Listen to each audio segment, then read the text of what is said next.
The woman came out one day and got pregnant for 9 months. She got the labor pains and can she forget her child? They said those ones can't. But for me, I will never forget you. I will never forget you. This is the Lord I'm speaking about. You are his child. He called you. You are his. Saying that he will never forget you. No relatives can forget you. No parents can forget you. But for me, I will never forget you. There are some people who forgot about you. They even removed you from their family. They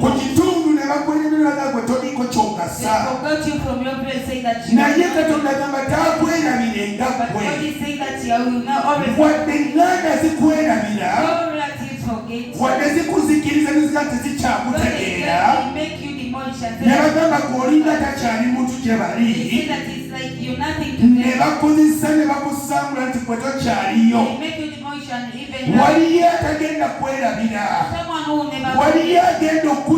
Someone is going to get you. He's going to put you out. Even those who forgot you. People forgot you. Open up your eyes and they're going to come back to you. The one who has been forgotten.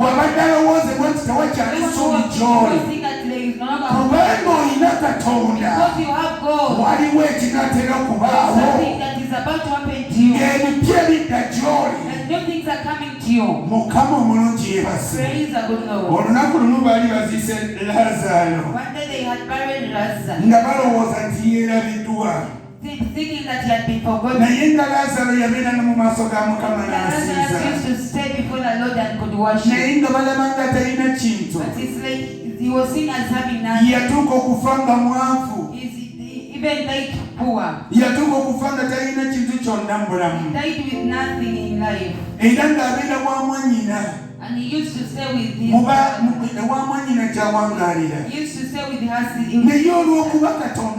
But because God knew him, and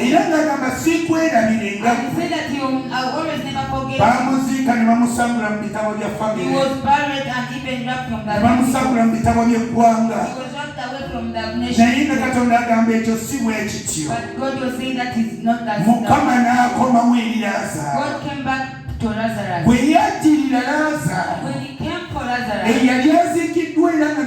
the one had already been buried and was that is in John chapter 11.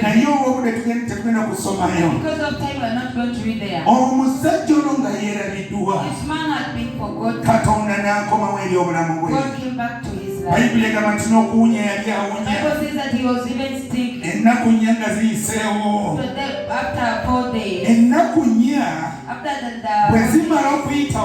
when they had elapsed, it means forgetting. That they had trouble, they had insisted, but failure has happened. If it's the 4 days, it means getting determined. But the Bible says that after 4, and even still, Jesus came to him. Jesus came to him. But when he came, he said, where are you people? Where did you throw him? Where they had been thrown? They had even put a stone at the grave. They had put a stone, meaning that he had been forgotten. They could never. But he used to worship God. This God could never forget him. He said, remove the stone. Remove whatever you put on him. Because he had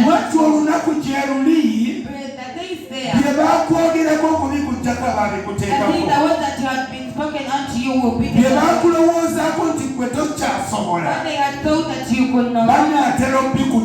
They are about to take them kubanga bino biro because these are Katonda atuteesetesa okumusinza. that the Lord has prepared us to worship Him. N'ayitayo Lazaro He kivaayo called up Lazarus, eyali yeetibwa mu bitabo the one who had been wrapped nga mu up in the bitabo book. bya famire taliiyo, He was no longer in the nga family mu book. bitabo by'eggwanga He taliiyo, was no longer in the nation's book. nga n'ebintu bye byagabana dda. And even his temple, Mwatu n'avaayo ng'atambula, he came up walking. n'avaayo He ng'atambula. came up walking. Baali bamusibye akaba He had been tied up. nga bamusibyeko essuuka He had been tied up with kubanga tebaagaladdemu na kutambula. because they could no longer watch him Bamusibye more. akaba tebaagaladdemu alye na mmere yaabwe. They had tied